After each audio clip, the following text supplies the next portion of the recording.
بسم الله بسم آب وولد ومنفس قدوس أحد أملاك أمين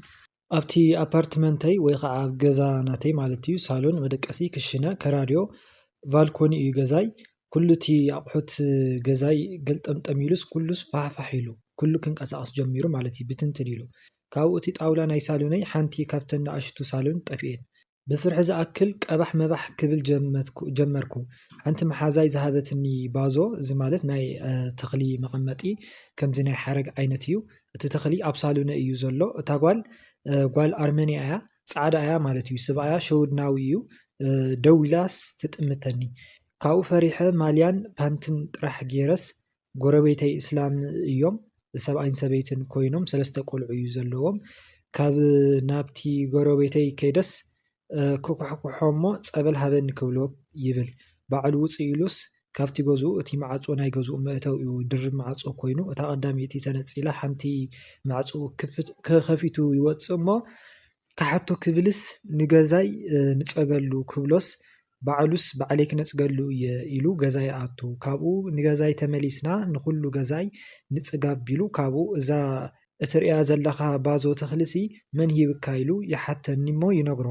ካብ ገዛስ ነውፃእያ ይብለኒ ኣነ ከዓ ሕራ ይብሎ ካብኡ ባዕሉ ከውፅኦ ክብል ይሕግዘካ ይብሎ እታ ተኽሊ ከባቢ 3 ሜትር ኣቢሉ እዩ ትኸውን ካብኡ ተሓጋጊዝናስ ክነውፃእ እንጅምር ኣስካላ እናወረድና ሓንቲ ሓፍቲ ኣሜሪካ ትቕመጥ ናባይ ክትድይብ ኣብ ኣስካላ ንረኽባሞ ንሳ ትድይብ ንሕና ከዓ ንታሕቲ ተኺልና ሒዝና ንወፅእ ትኺልናስ ሒዝናያ ንወፅእ ማለት እዩ ካብኡ ይብለኒ እቲ ጎረቤተይ ኣስላማይ ነታ ተኽልሲ ዝተተኸለላ ባዞ ፍሒሩ ካብ ውሽጥስ ክታብ ብኮላ ዝተጠቕለለስ ኣውፅዩስ እዚ እታ ዝሃበትካ ጌራትልካ ደርቢ እዮ ክብለንስ ሓዲሩ እዚኣስ እንታይ ትኸውን እዚ ሕልም እዚ ግልጽ እዩ እቲ ንብረትካ ፋሕፋሕ ዝብል ዘሎ በቃ ዝተገበረ ነገር ዘሎ ምዃኑ እዩ እቲ ዝሓዝካዮ ናተይ ዝበልካዮ ነገር ኣብ ኢድካ ከም ዘይጸንሕ ከም ዝጠፍእ እዩ ማለት እዩ ገንዘብ ሰልዲ ክኸውን ይኽእል ዝተፈላለዩ ንብረት ክኸውን ይኽእል ማለት እዩ እና ነዚ ከዓ ብመተት ሓይሊ ብሓይሊ ኣጋንንት ከም ዝኾነ እዩ ማለት እዩ እና ኣብዚ ብክልተ መንገዲ እዩ ዝርአ ማለተይ ምስታ እቲ ባዞ ዝሃበትካ ትብላ ዘለኻ ዓሚቕ ዝኾነ ፍቕሪ እንተሃልይኩም ጸላኢ ሰናያት ንዓኹም ንከባእስ ከምዚ ተገይርለ እዩ ምናምን ኢልካ እንትን ንኽትገብር ኣምሲሉ የርኤካ ኣሎ ክኸውን ይኽእል እዩ እቲ ካልኣይ ከዓ በቃ ቀጥተኛ ትርጉም እዩ ዘለዎ ማለት እዩ እቲ ሰብኣይ ትብሎ ዘለኻ ዋላ ሙስሊም ይኹን ብመድሃኒ ዓለም ወይ ትፈትዎ መልኣኽ ቅዱስ ትፈትዎ ታቦት ንሱ እዩ ዘውፀልካ ዘሎ ማለት እዩ ዝሕብረካ ዘሎ እና ዝተገበረልካ ነገር ኣሎ ማለት እዩ እዚ ከዓ ብጸሎትን ብሱባኤን ኢኻ መሪሜርካ ክትፈልጦ እትኽእል እምበር ሓንሳብ ከም ዝሕልም ስለ ዝረኣኻ ልክዕ ማለት ኣይኮነን ሓንቲ ዕቢ ዝበላ ሰቤትስ ዝመለስክዎ ከምዚ ናይ ፈተና ወረቐት ናይ ትምህርቲ ይመስለኒ እንዳረኣያስ ኩሉስ ራይት ይገብራሉ ምልክት ብጎኒ ከዓ ኤክሰለንት ኢለንስ ይጽሕፋለይ እዚ ከዓ ኣዴና ድንግል ማርያም ብኣኺ ከም ዝተሓጎሰት በቲ መንፈሳዊ ህይወትኪ ማለት እዩ ብኡ ደስ ከም ዝበላ በቲ ትገብርዮ ዘለኺ ስራሕቲ ብንጽህና ልቢ ክኸውን ይኽእል ብቅዱስ ቁርባን እንተኾይኑውን ብንስሓ እንተኾይኑውን ብኩሉ በቲ መንፈሳውነት ብሓፈሻ ብኡ ከም ዝተሓጎሰት እያ ትብለልክ ዘላ ትእርመልክ ዘላ ኩሉ ፈተናኽውን ከም ዝሓለፍኪ ከም ዝወዳእኺ ዘይኮነሲ ከም ዝሓለፍኪ እያ ትሕብረክ ዘላ ማለት እዩ ዕንበባስ ይዕንብብ ብዕቢ ዝበለ ድስቲ ካብኡ ኣብቲ መቐረቢ ወይ መብልዒ ቁርስስ ከኣስ ቁሩብ ዝሓረረ ዕንበባ ነይሩ ነቲ ዝሓረረ ወይ ጸሊም ዘለዎ ሲድርብዮ ይመስለኒ ካብኡ ይፈልዮሞ ነቲ ዝዓንበብክዎ ኣብቲ መቐረቢ ይግምጥሎ ዋላ ሓንቲ ሓዊ ግን ኣይተረኣየንን ዕንበባ ማለት እዚ ኣብ ሃይማኖትኪ እንጀራኺ ጥዕናኺ ዝፍትነኪ ህውከት ዝነበረ ናይ እግዚአብሔር ቃል ብምውሳድ ወይ ከዓ ንከይትፍጽሚ ብምግባር ሕማቕ ዝገበርክዮ ነገር ወይ እውን ማለት እዩ ሓጢያት ዝፈጸምክዮ ሓጢያት ምርሓቅ ማለት እዩ ካበይ ካብ ሃይማኖትኪ ካብ በዓልኺ ካብ ኩሉ ነገርኪ ምውጋድ እዩ ጸሊም ህውከት እቲ ጸሊም ነገር ትብልዮ ዘለኺ ናይቲ ዝሓረረ ናይ ዕንበባ ማለት እዩ ህውከት ፈተና መከራ ሕማቕ ዝኾነ ነገር ስለ ዝኾነ ነዚ ተኣልዮ ከም ዘለኺ እዩ ሃንደበት ኣቦይ ቀሺ ኣብ ኣፍ ደገ ቤተ መቅደስ ወይ ኣፍ ደገ ቤተ ክርስቲያን መስቀል ኣሳሊሞም ወዲኦም ከኣትዉ ክብሉ እንዳጎየኹስ የርክቦም እሞ የሳልሙኒ ድሓር ኣነስ ኣብዚተይ ሕመኒ እዩ ይብሎም እሞ ደሓን ኪዲ دحان كيدي طرح ازس قليل ايو إلومس أقلل يبلو أنا كا مسكال تساليمس يغيد اتي حمني زوالكوم كاس ناي بحق يون زسمعني ايو نغزابير سي قليل ايو مسكال مسلام مالت نغزابير قليل سلا زخونه يقلل يبلو تبلي زلخي ምንም حمام يكون መንፈስ ርኩስ መንፈስ ይኹን ኣብ እግዚአብሔር እንተቀሪቡ ምንም ዋጋ ከም ዘይብሉ ቀሊል ከም ዝኾነ እዩ ስለዚ ናትክ መፍትሑውንስ ቀሊል እዩ መስቀልስ ተሳለሚ ኪዳን ንብጽሒ ኣብ ቅዳሴ ቀዲስኪ መስቀል ተሳሊምኪ ኣብቲ ዝሕመኪ ኣካላት ዳህሱሱን ይበልዮም ነቶም ካህናት ማለት እዩ ኣየንተ እግዚአብሔር ስለዝኾኑ ናይ እግዚአብሔር ልኡክተኛታት ስለዝኾኑ ዳህሱሱን ይበልዮም ማለት እዩ እዚ ክትበሃል ዘለኺ ጥራሕ ዝባነይስ ይወፅእ ሓንቲ ወይኖ ዓይነት ወይም ከደረይቲ ሰበይቲ መፅያ ከዓ ትኸድነኒ ኣዴና ንጽህት ኪዳነ ምህረት ትኸድነኪ ከም ዘላ ክብሪ ትበኪ ከም ዘላ ሓዳር ትበኪ ከም ዘላ ጸጋ መንፈስ ቅዱስ ተላብሰኪ ከም ዘላ እዩ ነፍሰይና ተሓጸብኩስ ብዙሓት ቀያሕቲ ኣወዳት ከምኡውን ወይናይ ሓዊስ ቆልዓ ሒዙስ ወይ ከዓ ሓቂፉ ኣብኡ ነይሩ ማለት እዩ ኣዋልዱ እውን ቀያሕትን ዝፈልጠንን ጎረባብተይን ኣብኡ ነይረን ማለት እዩ እና ክልተ ኣወዳት መፅኦምሲ እንዳተሓጸብኩ ከለኹ ብሞባይል ቀሪጽናኪ ኢና ፖስት ክንብሎ ኢና ይብሉኒ እሞ ሸፍናኒ ይብለን እሞ ክዳነ ምጽኣለይ ከዓ ይብለን ብቅድሚት ይሽፍናኒ ብድሕሪት ግንስ እንዳቀረጽኒ ካብኡ ናብ ዕጹብ ገዛ እትዋኒ ይብለን እሞ የእትዋኒ ሽዑ ኣብኡ ይሕጸብ ክዳን ኣቀብላኒ ይብለን ኣርባዕተ ናይ ባዕሊ ክዳን የምጻለይ እሞ በአካል እውን ኣለዋይን እተን ክዳናት ማለት እዩ መሪጽኪ ተኸደኒ ይብላኒ ካብ ርጉድ ዝበለ ካብኡስ ርጉድ ዝበለስ እየ ዝኽደን ኢለ ተኸዲነ ብቅድሚቶም ይሓልፍ እሞ ሕዝማ ቀሪጽናክ እኮ ይብሉኒ ኣነ ከዓስ ሕርር በሉ እንታይ ከዓብሰልኩም እዩ ብድሕሪተይ እንዲኹም ቀሪጽኩምኒ ይብሎም እቲ ሓወይ ከዓ ኣዋሪድኽና ከመይልኪ ኣብ ማእኸል ህዝብስ ነፍስኺ ትሕጸብ ይብለኒ ካባኺ ኣይንጽበየን ኢና ይብለኒ ካብኡ ዓዲ ይኸይድ እሞ ሰበይቲ ሓወይስ ሓሚማ እያ ዘላ በአካል እና ቀያሕ ለሐምስ ጻባን ሓለበት እንታይ ደሊኽዮ ተበልክዋስ ምሻይ ሓዊሰ ክሰትዮ ትብለኒ ካብኡ ንምንታይ እኺ ጥራሕ ክወጽኺ ኣብ ማእኸል ህዝቢ ተሓጺብኪ ትብለኒ ካብኡ ናብ ገዛይ ናተይ እንዳኸድኩስ ተበራቢረ ጥራሕኻ ምውጻእኻስ ተደጋጋሚ እየ ዝሓልማ እቲ ምሕጻፍ ንስሓ ምእታዊዩ እና ናብ ንስሓ ብዝሓሰብ ኩሉ ግዜ ኣብ ዓሌትኪ ውሽጢ ትነዓቅ ትኾኒ ናብ ኣምላኽ ናብ መንፈሳዊ ህይወት ንክተኣቲ ኣብ ዝበልኪ ግዜ ኣብ ስድራኺ ይንዕቑ ከም ዘለዉ ነገር ግን ነዚ ስዒርኪ ከም ትወፂ ከም ዘለኺ እዩ ማለት እዩ ካልኣይ ከዓ ምናልባት ሓዳር ዘይብልኪ እንተኾንኪ ሓዳር ዘይብላ እንዳበሉ ዝስሕቑኺ ከም ዝኾኑ እቶም ስድራኺ ከምኡውን እቶም ርኩሳት መናፍስቲ እውን ኣብ ስድራኺ ሓዲሮምን ብደገን ብባዕሎም እውንሲ በቃ ይስሕቑኺ ይቕልዱኺ ከም ዘለዉ ይንዕቑኺ ከም ዘለዉ ማለት እዩ እና እግዚአብሔር ኣምላኽ ግን ርጉድ ዝበለ ሓዳር ከም ትረኽቢ እዩ ማለት እዩ ጽቡቕ ትረጊድ ክዳን ዝበልክዮ ጽቡቕ ዝኾነ ስጡም ዝኾነ ሓዳር ከም ዘለክ እዩ ማለት እዩ ኣብ ሓዳር ውሽጢ ተኾንክ ከዓ ኣብ ቃል ኪዳንኪ በቲ ሰብኣይኺ በቲ በዓል ገዛኺ ንኣብነት ሓዳር እንድሕርዳህልኪ ማለት እዩ ዝኾነ ክፍተት ይህልዎ እሞ ክላ ንዚኣ ኮስቑ ኢላ እያ ከምዚ ንምንታይ እያ ተመሪዓቶ ንምንታይ እያ ከምዚ ገይራ እናበሉ ኣብቲ ቃል ኪዳንኪ ይፈታተኑኺ ከም ዘለዉ እቶም ስድራኺ ወይ ከዓ ከም ዝኾኑ እውን ክኸውን ይኽእል ኮይኑ ግን ነዚ ስዒርኪ ትወፅእ ከም ዘለኺ እዩ ብሓይሊ እግዚአብሔር ብሓይሊ ቅዱሳን ብሓይሊ እዴናን ቅድስት ድንግል ማርያም እመብርሃን ማለት እዩ ኣብ ቤተክርስትያን ሲ መሬት ግራት ማለት እዩ ተሓራሲ መሬት ሲ እናተዓደለ ይበሃል እሞ ኣነ ከዓስ ኣብ ስደት እየ ነይረ ሽዑስ ከምዚ ዝተመለስኩ መስሉ ይስምዐኒ እና ፈሊጦም ድዮም ይብለን እወ ከም ዝተመለስኩስ ፈሊጦም ድዮም ይብለን እሞ እወ ፈሊጦም እዮም ወረቐሲ ተመዝጊብኺ ኢኺ ክዕድልኹ እዮም ብዙሓት ኣጓላት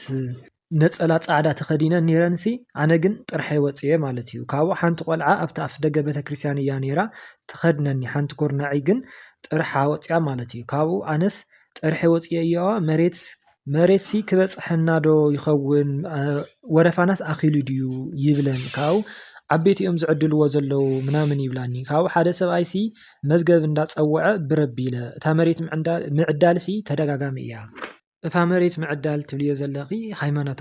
ሃይማኖታዊ ዝኾነ መንገዲ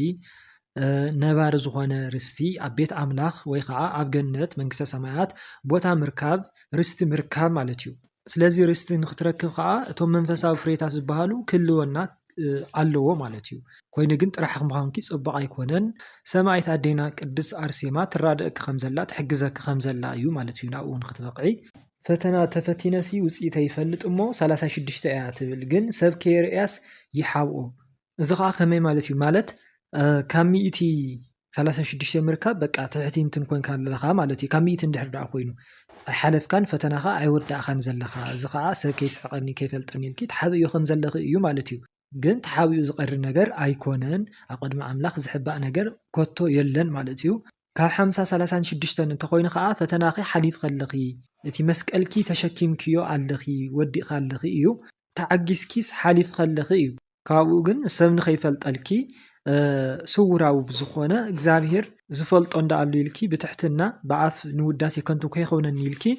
ብውሽጢ ትሕዝዮ ከም ዘለኺ እዩ ማለት እዩ ሳልሳይ ከዓ ምናልባት ተምሃሪት እንድሕር ደኣ ኮንኪ በቃ እቲ ናይ ቀትሪ ሓሳባት ኪኢኺ ትርእዮ ዘለኺ ማለት እዩ ገበል ተመንሲ ብተረጋጋሚ እየ ዝርኢ እሞ እንታይ ይኸውን ብዛዕባ ገበልን ኣትማንን ብዙሕ ግዜ ተዛሪበ እየ ገበል ማለት ናይ ዛር መንፈስ እዩ ተመን እውን ማለት እዩ ግን ንኣብነት ተመን መተት እውን ዝኾነሉ ግዜ ኣሎ ካልእ ከዓ ተንኮለኛ ዝኾነ ሰብ ንኣብነት ተመና በላዕኻ ወይ ተጠምጢምካ ክትርኢ ከለኻ ኣብ ዙርያኻ ብዙሓት ተንኮለኛታት ዝኾኑ ጎራሓት ዝኾኑ ሰባት ከም ዘለዉ እዩ ማለት እዩ ወይ ከዓ እናበላዕኻ ክትርኢ ከለኻ ከዓ ናይ ተንኮለኛ ዝኾነ ሰብ ወይ ናይ ጎራሕ ዝኾነ ሰብ ሓሳባት ትፍጽም ከም ዘለኻ ትሰምዕ ከም ዘለኻ እዩ ማለት እዩ ዛር እውን ክኸውን ይኽእል ካልእ ከዓ ገበል ምርኣይ ሓንሳብ ናይ ኣቡነ ኣረጋዊ ኣገልጋሊ ናይ እግዚአብሔር ኣገልጋሊ እውን ይበሃል እዩ ማለት እዩ ስለዚ ከከም ሕልሙ ይፈላለዩ እዚ እዩ ግን እቲ ሓፈሻዊ ፍትሑ ማለት እዩ ተንሳፊፈስ ከምዚ ኮፍ ዝበልኩ ይመስለኒ ግን ድንኳን እዚ ድኳ ግን የለን ግን ተንሳፊፈ እየ ዘለኹ ካብኡ ከፍ ኢለ ማለት እዩ ኣብ ኣየር ካብኡ ኣብ ገዛውትና ብዙሓት ኣዋልድ ቆፃል ክዳንስ ገይረን ነይረን ማለት እዩ ኣነ ከዓ እንታይ ደኣ ኩልኽን ቆፃል ክዳን ገይርክን እታ መርዓት ጻዕዳ ዘይተኸደነት ይብለን እሞ ብልዕሊኤንሲ እናተሳፈፍኩ ማለት እዩ ፋሽን እዩ ይብላኒ ኣነ ከዓ ሱቕ ይብለን ናተይ እውን ከም ናተን ቆፃል ክዳን እዩ ነይሩ ሽዑ እናተሳፈፍኩሲ ናብ ሰማይ ይድይብ ካብኡ ግን ይዛረብ ነይረ ማለት እዩ ትምሕረኒ ዲኻ ንወለደይኸ ትምሕሮም ዲኻ ይብል ነይረ ማለት እዩ ሲኦል ከይተእትየኒ ግን ኣርኤኒስከ ይብሎ ነይረን እግዚአብሔር ማለት እዩ ካብኡ ካብ ጉድጓድ ጫፍ ነገር ናይ ሲኦል ይረኣየኒ ማለት እዩ ከምቲ ብልጭ ዝብል ሓዊ ነገር ከምኡ ነገር ማለት እዩ ካብኡ እውን ክልተ ሰባት ከኣትውስ ይርኢ ናብኡ ማለት እዩ ካብኡ ተንሳፊፈ ናብ ሰማይ ይድይብ እሞ ማይ ረኺበ ጽሩይ ማይስ ናብኡስ ብገጸ ይኣቱ ግን ዋላ ሓንቲስ ከይኮንኩ ይወፅእ ማለት እዩ ካብኡ እግዚአብሔር ወለደይሲ ናብ እዮም ከኣትው ይብሎ እሞ ኣይገነት ኣይሲኦል ማእኸል ነገርስ የርእየኒ ማለት እዩ ካብኡ እንዳሓተትኩ ኣሕዋተይ ደቀይ እናበልኩ ናብ መሬት ወሪደ ማለት እዩ ሽዑ ናይ ደቀይ ኣይመለሰለይን ናይ ኣሕዋተይ ግን ተተመሊሶም ክምሕሮም እየ ይብለኒ መሬትን ሰማይን ከዓ ይግልበጥ መሬት ሰማይ ትኸውን ማለት እዩ እና ተዘይተመሊሶም ከዓ ከምዚ ትርእያ ዘለኽስ ክግልብጦም እየ ይብል ሽዑ ናብ ገዛ ወለደይ ይኸይድ እሞ መድኃኔ ዓለምስ ከምዚ ብሓወልቲ ነገርስ እንዳኳሓኩሐ ይረኣየኒ ማለት እዩ መድኃኔ ዓለም መጺኡ ይብል እሞ ናብ ውሽጢ ገዛ ይምስኣተኹስ ውሕጅ ንወለደይስ ውሒጥዎም ነደይ ከዓ ሒዝዋ ይኸይድ ማለት እዩ ትጠፍኣኒ ኣነ ከዓ ዋይ ኣደይ ጠፊኣትኒ ይብል እሞ ሕጂ ቃል እተውለይ ኢኹም ተኣትውለይ ኢኹም ካብዛ ገዛሲ ከውፃኩም እየ ኣብ ከተማ ክንብረኩም እየ ከእተወኩም እየ ኣብኡ ክካርየልኩም እየ ይብሎም እሞ ካብኡ ኣደይስ ብኻሊእ በሪ ጌራስ ተንሲኣ ትመጽእ ካብኡ ከዓ ብክልተ ብርጭቆ ጌራሲ ጸባ ሒዛ ነይራ ማለት እዩ ሓዲኡ ንባዕላ ሓዲኡ ከዓ ነቲ ኣቦይ ማለት እዩ እቲ ኣብ ገዛና ኣትዩ ዝነበረ ውሕጅ ከዓ ይጸፍፍ እሞ ናብ ጭቃ ይኸውን ማለት እዩ ኣነ ከዓሲ መድኃኔ ዓለም ሰዊርዋ ይኸውን እምበር ሕጂ ናረኣናያስ ከመይሉ እቲ ውሕጅ ወሲድዋስ ይብል ነይረ ማለት እዩ እና ብተደጋጋሚ እየ ዝሓልማ ብፍላይ እታ ሰማይ ተገልቢጡስ ተደጋጋሚ እያ ትረኣየኒ እዚስ እንታይ ይኸውን እዚ ግልጽ ዝኾነ ሕልሚ እዩ ጋድ ዝኾነ መልእኽቲ ዘለዎ ወይ ከዓ ጉድ ዝኾነ ነገር እዩ ራእይ እዩ ማለት እዩ ምንም ዝፍታሕ ነገር ኣይኮነን እና እዚ ዘርእይክ ዘሎ ግን ተጠንቀቁ በቃ ተመለሱ ኢልኪ ንሕዋትክን ወለድኽን ንክትነግርዮም እዩ ማለት እዩ ንክትምልሱ እዮም እዩ ከምዚ ዝበለ ሕልሚ ርኤ ኢልኪ ዋላ ማለት እዩ እዚ እዩ ምንም ፍታሕ ዘድልዮ ነገርሲ ኣይኮነን ግልጽ ዝኾነ ራእይ ወይ ከዓ ሕልሚ ክርእኽ ዘለኹ ማለት እዩ እና እዚ እዩ ሰማይ ተገልቢጡ ምርኣይ ግን ፍርዱ ናይ እግዚአብሔር ናይ ኣምላኽ ፍርዲ ከም ዝቀረበት እዩ ዝሕብር ማለት እዩ ናይቶም ደቅኺ ዘይረኣኽዮ ከዓ ምናልባት ቆልዑ ይኾኑ እሞ ምንም ዓበሳ ዘይብሎም በደል ዘይብሎም ስለ ዝኾኑ ህፃውንቲ ስለ ዝኾኑ ምንም ኣይርኣይክን ማለት እዩ ምንም ዝፈልጥዎ ነገር ስለ ዘይብሎም እዩ ዝመረተት ካራ ረኺበስ ሓፂበስ ኣጽርየያ ስለዚ ብመንፈስ ተሸፊኑ ዝነበረ ናብ መኻን ዝገበረኪ መንፈስ ኣብ ሓዳር እንድሕር ሃልይኺ ማለት እዩ ውላድ ዝዓብየኪ ወይ ብሓፈሻ ብመንፈስ ተዓፂ ዝነበረ ተሸፊኑ ዝነበረ ማህፀንኪ ውላድ እንድሕር ሃልይኪ ጥዕና ዘይብሉ ዝኾነ ውሉድ እንድሕር ሃልይኪ ንሱስ ይመሓረሎ ወይ ከዓ ይፍታሓሎ ፀገሙ ማለት እዩ ኣብ ሓዳር እንድሕር ዘየለኺ ከዓ ኣብ ማህፀንኪ ዝተቐመጠ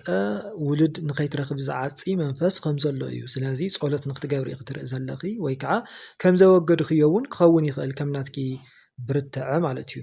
ናብ ድኳን ከይደሲ 4 ማንካ ይገዝእ እታ ራብዐይቲ ግን ጫፋስ ከም ዝጉትም ዝበለት እያ ማለት እዩ ሽዑ 500 ሒዘ ናብ ካሊእ ድኳን ይኸይድ እሞ ቀያሕ ምንኣሰይ ሓፍተይ ያላትኒ ማለት እዩ እና ዓብይ ኮቦርታ ብደጉ ጸሊም ነገር ኮይኑስ ወርቃዊ ዝኾነ ሕብሪ ነገር ዘለዎ እዩ ብውሽጢ ከዓ ውፅእ ጻዕዳ እዩ እቲ ኮቦርታ ማለት እዩ እና ምስ 4 ምትራእሲ እዚስ ንዓኺ ገዚኤልኪ እዚ ንዓኺ ክቅይረልኪ ትብለኒ እዚ ጻዕዳ እዩ ረስሓት ሓዋዚ ይሕዝ እዩ ደስ ይልክ ግን ምንም ፀገም የብሉን እሺ ኢለስ ይቅበላ ማለት እዩ ካብኡ ንዓይኸ ክዳንስ ኣይትገዝእለን ዲኺ ትብለኒ እሞ ካብኡ ሰፋይ ሽፎን ይመስለኒ ቀይሕ ሰብኣይስ በጃኻ እዛ 500 ቅርሽስ ሒዘ ነይረስ ተቐዲዳትኒ እሞ ቀይረለይ ይብሎ እታ ምንኣስ ሓብተይ ትመስል ቀያሕ ዝበልክያ ኣዴና ሰማይት ቅድስ ኣርሴማ እያ ስለዚ እቲ ኮቦርታ እውን ሓዳር እዩ ጽቡቕ ዝኾነ ንጹህ ዝኾነ ሓዳር ትበክ ከም ዘላ እዩ ማለት እዩ እቲ ማንካ ከዓ ውሉድ እዩ ኮይኑ ግን ኣብ ተራብ ዓባይ ቁሩብ ፈተና ከም ዘሎ እዩ ማለት እዩ እቲ ሰፋይ ዝበልክዮ ከዓ ነቲ ዝጎበጠ ውሉድ ወይ ከዓ ነቲ ዝተባላሸየ ነገር ዘቕንዕ መልኣክ ወይ ከዓ ባዕሉ መድሃኒ ዓለም እዩ ማለት እዩ ሓደ እዚ ኣብ ሓዳር እንድሕር ሃልይኺ ከዓ ውሉድ ትበካላ ሰማይት ቅድስ ኣርሴማ ክኸውን ይኽእል ማለት እዩ ሳልሳይ ከዓ ከምዚ ፍቅረኛ እንድሕር ሃልይኪ ማለት ብዙሕ ዘይትስማዓምዑ ወይ ከዓ ንስኺ ጥራይ ናይ ሓዳር ተሓስቢ ንስ ግን ዘይደልየኪ እንድሕር ኮይኑ ወይም ዝብድለኪ ዓይነት እንድሕር ኮይኑ ሰማይት ንጽሂት ቅዱስ ኣርሴማ ተቐይረልኪ ከም ዘላ እዩ ማለት እዩ ተሓዳርኪ ጽቡቕ ዝኾነ ናብራን ሓዳርን ምስካሊ ከም ዘለኪ ወይ ከዓ ትበክ ከም ዘላ ማለት እዩ ኣነን ሓፍተይን ጥራሕና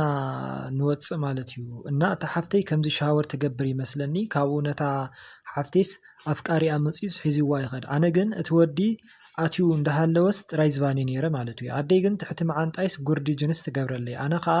ንሓፍቴስ ትቐይመያ ነደይሲ ገዲፋታ ከይዳ ኢለ ማለት እዩ ነደይ ቡን ከፍለ ሓላስ ናብ ሩባ ይኸይድ እሞ እቲ ማይ ከዓ መፍርሒ እዩ ነይሩ ማለት እዩ ሳዕሪ ክብጥስ ኢለ ናብኡ ከይደ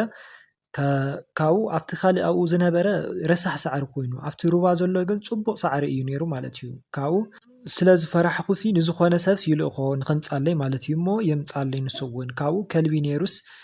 መፂዩስ የጓየኒ እሞ የምልጥ እሞ ንዝኾነ ሰባትሲ የዕርፍ ካብኡ እቶም ሰባት እዚኮ ተዘይ ቆስቂስካዮሲ ለዋህ እዩ ኣይምነኸሰክን ይብሉኒ እዚ ከዓ እቲ ከልቢ ጻዕዳ ከልቢ እንድሕር ኮይኑ ዘጓየክ ዘሎ ማለት እዩ ዝኾነ ዝጠለምክዮ መጽባዓ ወይ ከዓ ዝረሳዕኽዮ መጽባዓ ከም ዘሎ እዩ ማለት እዩ መጽባዓ ጥራይ እውን ኣይኮነን በዓል ምስዓር በዓላት ክትደፍር ከለኻ እውን ከምዚ ከጋጥመካ ይኽእል እዩ ማለት እዩ ወይ ከዓ ቃል ምዕባር እውን ክንብሎ ንኽእል እዚ ሓደ ጻዕዳ ከልቢ እንድሕር ኮይኑ ቀይሕ ከልቢ እንድሕር ኮይኑ ዝተቆጠዐ ዛር መንፈስ ከም ዘሎ እዩ ማለት እዩ ወይ ከዓ እቲ ዘጓየክ ዘሎ ቀይሕ ከልቢ እንድሕር ኮይኑ ዝተቆጠዐ ግብሪ ብኣግባቡ ዘይተገበረሉ መንፈስ ከም ዘሎ እሞ ተቆጢዑ ንዓኺ እውን የጓየክ ከም ዘሎ እዩ ማለት እዩ ጸሊም እንተኮይኑ ከዓ ብሓፈሻ ናይ ዛር መንፈስ እዩ ዝበሃል ጸሊም እውን ስለዚ ካብ ሰለስቲኡ ብሓዲኡ ወይ ካብ ርኩስ መንፈስ ወይ ካብ መንፈስ ቅዱስ ብሓዲኡ ምሳኺ ዝኸድ ክትወስድ ትኽእል ኢኺ ማለት እዩ በቲ ኣብ ትግራይ ዝነበረ ኩነታትሲ ቤተሰበይስ ዝተሰወአ ኣሎ እና ንዕኡን ንመሓዙተይን እውን ኣለዎ መተዓቢተ እዮም ኣብ ጸሎት ኩሉ ሻዕ የልዕሎም እየ ይሕግዞም እየ ማለት እዩ ብጸሎት ይዝክሮም እየ ሽዑ ብሕልምሲ እንታይ ደይረየ ኣብ ግራት እዩ ዝመስል ኣብ ሩባ ዘለዎ ግራት ማለት እዩ ኩሎም ዝተሰውኡ መተዓቢተይስ ይረኽቦም ሓወይ ግንሲ ክረኽቦስ ኣይከኣልኩን ማለት እዩ ካብኡ ከዓ መምሃርተይ ዝነበረ ይረኽቦሞ ንስኻ ኣለኻ ዲኻ ከም ዝተሰዋእኻ እኮ እዩ ተነጊርና ይብሎ ማለት እዩ ንስ እውን ኣለኹ እየ እኮ ብሂወት ተሪፈ እየ ይብለኒ ማለት እዩ ንሓወይ ግንስ ክረኽቦስ ኣይከኣልኩን ዝኾነ ጳጳስ መፂኡ ሰላም ይብለና እሞ ብኢዱ ማለት እዩ ክምለስ እየ ደቀ ኢልናስ ብመኪና ተሳፊሩ ይኸይድ ሓንቲ መተዓቢተይ እውን ኣላ ብተመሳሳሊ ንሳ እውን ተሰዊዓ ናብ ዓዲ ከይደ ይረኽባ ይመስለኒ እሞ ንስኺ ኣይተሰዋእኽን ዲኺ ይብላ እሞ ኣለኹ እየ ብሂወት ትብለኒ እዚ ኸዓ ብብዙሕ መንገዲ ክፍታሕ ይኽእል እቲ ቀዳማይ እንታይ እዩ ተሰዊኡ እዩ እናተባህለ ዝርዳእ ዘሎስ ኩሉ ልክዕ እዩ ማለት ኣይኮነን ማለት እዩ ስለዚ እቲ ሓውኪ ምናልባት ብሂወት ይህሉ ይኸውን ማለት እዩ እቶም መተዓቢትኺ ትረኽብዮም ዘለኺ ሞይቶም ዝተሰውኡ ወይ ከዓ ዝሞቱ ማለት እዩ እቶም መተዓቢትኪ ዝትረኽብዮም ዘለኺ ኣለና ኢና ብሂወት ዝብልኹ ዘለዉ ከዓ ዋላ እውን እንተሞትና ብስጋ እንተሞትና እንተተፈለና ብነፍሲ ግን ኣለና ኢና ኣይሞትናን እዮም ዝብልኹ ዘለዉ ማለት እዩ እቲ ሓውኪ ግን ኣብቶም ማእኸል ምዉታት ከምዘየለ ካልኣይ ከዓ እንታይ ክኸውን ይኽእል እቶም ትረኽብዮም ዘለኺ ሰባት መተዓቢተይ ትብልዮም ዘለኺ ከዓ ምናልባት ተሰዊኦም ኣብ ጽቡቕ ቦታ ከም ዘለዉ ኣብ ገነት ከም ዘለዉ ክኸውን ይኽእል ማለት እዩ ንሱ ግን ኣብ ናቶም ሕብረት ከምዘየለ እውን ክኸውን ይኽእል ስለዚ እነዚ ብጸሎት ኢኺ ተሓቲ ክንጸረልኪ መታነቲ ሕልሚ ብጸሎት ክትሓተለኪ ንኣምላኽ ክትሓትዮ ክትምሕጸንዮ ኣለኪ ማለት እዩ እና እዚ ትርእዮ ዘለኺ ከዓ እቲ ጸሎትኪ ከንቶ ከም ዘይኮነ እቲ ትዝክርዮም ዘለኺ ጸሎት እቲ ኣብ ጸሎትኪ ተልዕልዮም ዘለኺ ከንቶ ከም ዘይኮነ ወይ ከዓ እግዚአብሔር ኣምላክ ነቲ ጸሎትኪ ከም ዝተቐበሎ ተስፋ መታን ክኾነኪ ንቐጻሊ እውን በርቲዕኺ ብደንቢ ንክትዝክርዮም ንክተልዕልዮም ነቶም መተዓቢትኪ እዩ ዘርእየኪ ዘሎ ማለት እዩ ኣምላኽ ብዙሕ በርበረ ምጥሓንስ እንታይ ይኸውን ብተመሳሳሊ ሓሙኽሽቲ ትመስል ድሙስ ናብ ዓራተይ ትመጽእ እሞ ፈሪሐሲ ርእሰይስ ይሽፍን ሽዑስ ተበራቢረ እቲ በርበረ ምጥሓን ማለት ህውከት ነገር ጽልኢ ባእሲ እዩ ጽቡቕ ኣይኮነን ማለት እዩ እታ ሓሙኽሽቲ ትመስል ድሞ ከዓ ድሞ መብዛሕትኡ ከምዚ ትብሕጭረካ ከምዚ ዝኾነ ክትገብረካ ክትመጽእ ከላ ናይ ቀረባ ሰብ ለማዳ ስለ ዝኾነ ትፈልጦ ሰብ ወይም ብቐረባ ዝፈልጠካ ሰብ ዓርክኻ ክኸውን ይኽእል ካብ ቤተሰብ ካብ ስድራ ብቻ ብቐረባ ሰብ ዝመጽእ ዝኾነ ነገር ከም ዘሎ እዩ ማለት እዩ ናብ ዓራትኪ ምባላ ከዓ በቲ ሓዳርኪ ዝመጽእ ዝኾነ ሓዳር እንድሕር ደኣ ሃሊኪ ማለት እዩ ኣብ ሓዳር እንድሕር ደኣ ሃሊኺ ሕዚ ብኡ ኣብኡ ንእሽተይ ዝኾነ ፈተና ከም ዝመጽእ ክኸውን ይኽእል ሓዳር ተዘይብልኪ እውን ኣብ መጻኢ ብቻ ምስ ሓዳር ዝተተሓሓዘ እዩ ማለት እዩ ብሓጺሩ ኣብ ዓዲሲ እኩባት ሰባት ይርኢ እሞ እንታይ ይገብሩከ ኣለዉ ኢለስ ክርኢ ይብል ማለት እዩ ካብኡ ሽዑ ቀስ እናበልኩሲ ይቐርብ ሽዑ ዓባየሲ ኣብኡ ይሪኣ እሞ ይበኪ ሽዑ ሰላም ክብላ እንተቐረብኩስ ንሳ ዘይኮነት ማለት እዩ ኣብ ማእኸል እያ ነይራ ብጎና ከዓ ገፀን ዘይረኣያ ዝተሸፈና ሰባት ነይረን ማለት እዩ እና ሰብ ከይርኤኒ ኢለሲ ነብዓተይስ ይሕብስ እሞ ካብቶም እኩባት ሰባት ሓደ የለልዮ ማለት እዩ እሞ እንታይ ኮንኪ ይብለኒ ኣነ ከዓስ ምኽኣል እንድየሲ ኢነ ብዛዕባ ዓባይ ይብሎ እሞ ድሓር ምግቢ ንሓዚ ኢልናስ እንዳኸድና ከለና ጻዕዳ ዙርያ ናኢዱ የመዓራር እሞ ናብቲ እንዳ ምግብስ ከይደስ ጻዕዳ ቢያቲ ይሕዝ እቲ ምግቢ ዓዳለ ከዓ ቆልዓ እዩ ነይሩ እሞ ቆልዓ ደው ይዕድል እዩ ኢለስ ይሓስብ ካብ ኣብቲ ሸሓነ ግን ብዙሕ ዕንበባ እዩ ዝህበኒ ማለት እዩ ትቆልዓ ነይሩ ኣነ ከዓ ይኣኽለኒ ባ ይብሎ እሞ ሰለስተ ዕሹጋት ዕንበባ ምሸላ ዝመስላስ ይህበኒ ማለት እዩ ሽዑ ይኸይድ እሞ ጻዕዳ ዝኾነ ክቢ መላእኽቲ ነገርስ ይርኢ እሞ ክስእሎም ኢለስ ቴሌፎነይ ከፊተ ካሜራ ግን ይስእኖ ማለት እዩ ካብኡ ግን ብዕራይስ የጓየኒ እሞ ይሃድም ሽዑ ናብ መንደቕ ይስቀል እሞ እቲ ብዕራይ ይኸይድ ሰለስተ ቆልዑ መጽአን ይርአያኒ እሞ እቲ ብዕራይ ከም ዘፍርሓንስ ይነግረን እታ ዓባይ ትብልያ ዘለኺ በዓላ ዓባይኪ ዘይኮነት ወይ ኣደ እምበይትኺ ዘይኮነትሲ ኣዴና ድንግል ማርያም እያ እቲ ብኽያት ትገብርዮ ዘለኺ ከዓ እቲ ንብዓት ጸሎት እዩ መስዋዕቲ እዩ ማለት እዩ እቲ ቆልዓ ትብልዮ ዘለኺ ምናልባት ቅዱስ ቄርቆስ ሰማዕት ክኸውን ይኽእል ማለት እዩ ተለኣኽ ኮይኑ ዕንበባ ማለት ጸጋ ቃል ኣምላክ ይህበኪ ከም ዘሎ እዩ ግን ዓቕመይስ ኣይኮነን ኣይግባአንን ትብልዮ ከም ዘለኺ እዩ ማለት እዩ ቶም መላእኽቲ ከዓ በቃ መልኣኽ ይግለጸልኪ ከም ዘለው መላእኽቲ ይግለጹልኪ ከም ዘለው ምስጢር ናይ ኣምላክ ወይ ናይ ሰማይ ምስጢር ይግለጸልኪ ከም ዘለው እዩ ማለት እዩ ክስእሎም ምባልኪ ምስጢር ክወፅእ ከም ዘይብሉ ማለት እዩ እዚ ናይ ሰማይ ምስጢር ማንም ሰብ ንንሕድሕድና ንናብዓና እዩ ዝግለጸልና ከም ዘለና ጸጋ ከም ዘለና ንጽህና ልቢ ማለት እዩ እዚ ግን ክንዛረብ ከም ዘይብልና ንኻሊእ ሰባት እውን ሼር ክንገብር ከም ዘይብልና ማለት ከማኽሩና ዝኽእሉ ሰባት ብመንፈሳዊ ህይወት ብርትዕ ዝበሉ ንኣበ ነፍስና ክኸውን ይኽእል ንመምሃራን ክኸውን ይኽእል ንዝምልከቱ ኣካል ተዘይኮይኑ ንኻሊእ ሰብ ክንዛረብ ከም ዘይብልና እቲ ዝተገለጸና ምስጢር ብውሽጥና ሒዝናዮ ክንጸንሕ ከም ዘለና እዩ ዝሕብር ማለት እዩ እቲ ስእሊ ክስእሎም ኢለ እቲ ናይ ካሜራ ኣፕሊኬሽን ስኢነዮ ዝበልክዮ ማለት እዩ እቲ ብዕራይ ዘጓየክ ዘሎ ከዓ ናይ ዛር መንፈስ እዩ ይፈታተነክ ከም ዘሎ ማለት እዩ ናብ መንፈሳዊ ህይወት ክትቀርብ ከለኺ ከምዚ ናብ መንፈሳዊ ነገራት ክትሓስብ ከለኺ ዝፍትነኪ ርኩስ መንፈስ ከም ዘሎ እዩ እቲ ብዕራይ ትብልዮ ዘለኺ እንኳዕ እውን ዘይወግአኪ ፅቡቅ እዩ እንኳዕ እምነት ኩሉ ማለት እዩ ብተክሊል ክሙርዐስ ፍቃድካ ድዩ ይግባአኒ ድዩ ኢለስ ጸልየ ማለት እዩ እና ፍቃድ ኣምላኽ ንሓተትኩስ ብሕልመይ ንዲያቆንስ እናተመርዓኩስ ይረኣየኒ ማለት እዩ ፈለማ ኣብ ፀቢብ ገዛ ነይረስ ሓደ ካብቶም ኣዕርክቱ ይመጽእ እሞ ኣንቲ ንስኽስ ኣይርዳእክን ዲ ዘሎ ተክሊል ኮይኑ ይብለኒ እሞ ኣይርዳእንን ዘሎ ዋላ ሓንቲስ ክርዳእኒ ኣይከኣልን ይብሎ እሞ ካብቲ ፀቢብ ገዛ እንዳወጻኹስ ይሓስብ ነይረ ማለት እዩ ኣብ መንገዲ ኮይነ ነቲ ወዲሲ ንመርዓ ሕራይ ዝበልክዎስ ከመይ ኢለ እዩ መርዓስ ተቆፂሩ ከመይ ኢሉ መርዓ ተቆፂሩ ይብል ነይረ ማለት እዩ እሞ ከዓ ሕጉስ ግን ነይረ ብውሽጠይ ካብኡ ናብ ሓደ ገፊሕ ኣዳራሽ ንኣቶሞ ኣብኡ ከዓ መዘምራን መሊኦም ሽዑ ምስኦም ኮፍ ይብል ጻዕዳ ሽፎን ገይረ ማለት እዩ ፀጉረይ እውን ተጎልቢበ ነይረ ነገር ግን ብሓሳበይሲ እቲ ፀጉረይሲ ብድሕሪት ይረአ ኣሎ ዶ ይኸውን ዘይ ኣመዓራርኽዎ ኢለስ ይሓስብ ማለት እዩ እቲ መርዓ ሃንደበታዊ ስለ ዝኾነ ኣይተዳለኹን ነይረ እና በቲ ንየ መንደቕሲ ኣርቲ ተንጠልጢሉስ ይረኣየኒ እሞ ግን ሓንቲ ኣብቲ ጎነይ ዝነበረት ሰብ ክትጥቀመሉ ይመስለኒ ይሓስብ እሞ ኣነ ከዓ ቁርባን ደኣስ ንስኻ ኣቲኻ ኣብ ነፍስኻ ማኺርካ ከምኡ እንዶ ኣይኮነን እዩ የርክብ ዶኸውን ነቶም ኣብ ነፍሰይስ ክረኽቦም ነይረ ይብል ማለት እዩ ወይ ስቕ ኢለ ዶ ክቕበል ወይ ክቆርብ እናበልኩስ ተበራቢረ እዚስ እንታይ ይኸውን እግዚአብሔር ዘዳለወልኪ ሃንደበታዊ ዝኾነ ዘይሓሰብክዮ ዝኾነ ዘብራሃልኪ ነገር ከም ዘሎ እዩ ማለት እዩ እዚ እውን ብብዙሕ ነገር ብሓዳር እውን ከምቲ ዝረኣኽዮ ክኸውን ይኽእል ብሽሻይ ብእንጀራ ብበረከት ሃንደበታዊ ዝኾነ ነገር ዝመጻኪ ነገር ከም ዘሎ እዩ ካብኡ እውን ናብ ቁርባን ከም ትበጽሒ እዩ ስለዚ በቲ መንፈሳውነትኪ ጸኒዕኺ ኣብ ብቅዱስ ቁርባን ተወሲንኪ ብጸሎት ብስግደት ተወሲንኪ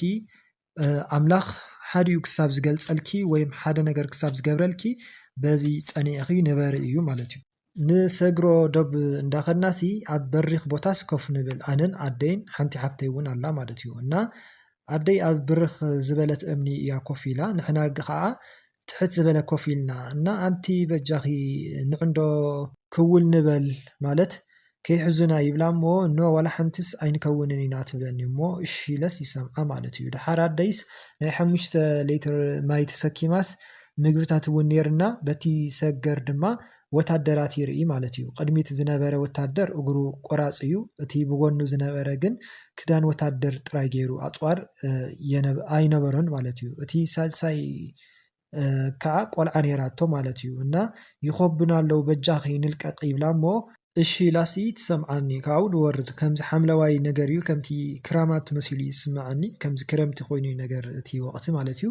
እና ብወሰን ወሰን ኢና ንኸይድ ነርና ማለት እዩ እቲ ምስታ ቆልዓ ዝነበረ ወታደርሲ ርኢና ማለት እዩ ግን ዋላ ሓንቲስ ዘይበለና ሽዑ ስቑና ንኸይድ እሱ እውን ይኸይድ ማለት እዩ ወታደር ብክልተ መንገዲ እንድዩ ዝፍታሕ ቀዳማይ ርኩሳት መናፍስቲ ክኾኑ ይኽእሉ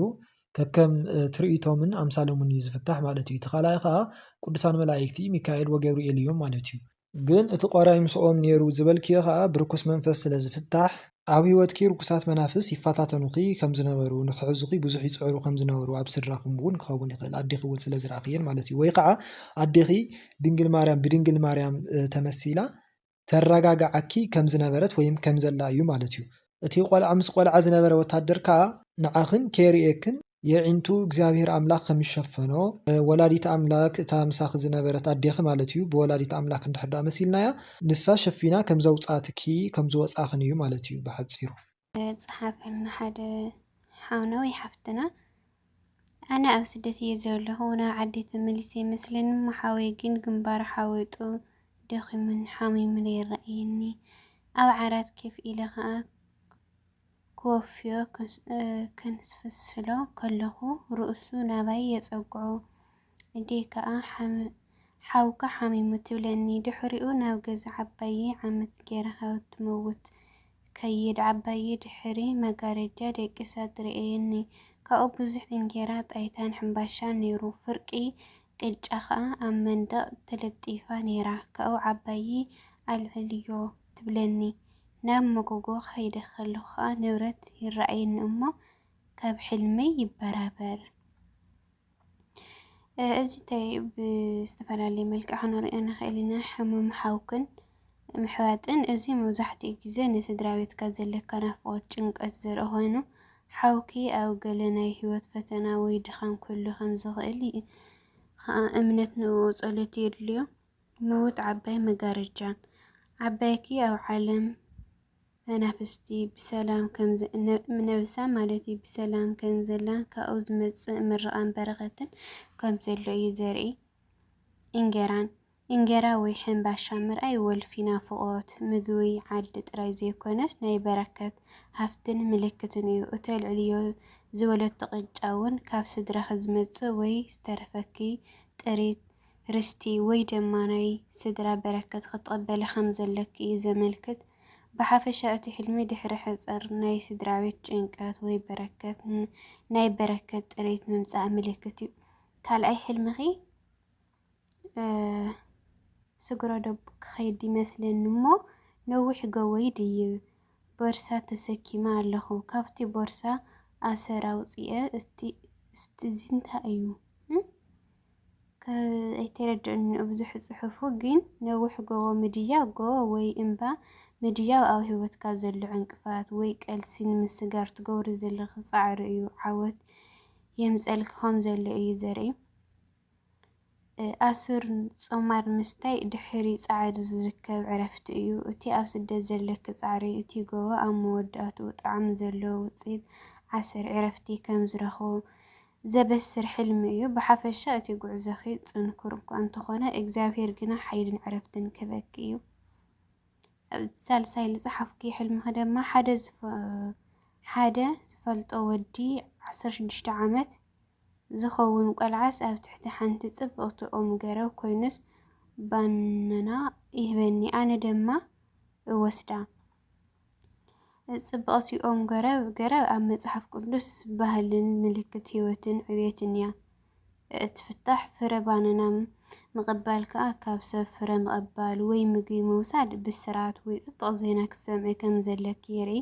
ባናና ጥዑም ፍረ ስለ ዝኾነ እቲ ዝመጸኪ ዜና ወይ ረብሓ ዝሕጉስ ክኸውን እዩ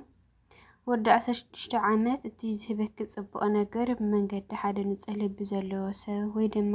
ትጽቢት ካብ ዘይትገብሩሉ ወገን ክመጽእ ከም ዝኽእል እዩ ዘመልክት ሕልሚ ከመፋታትሑ ስለዝኾነ ጸሎት ንግበር ነዊሕ ጌርካ ካብ ትጽሕፍዮ ሕዚ የርእዮ ብምድምጓይ ሬታ ይሓትት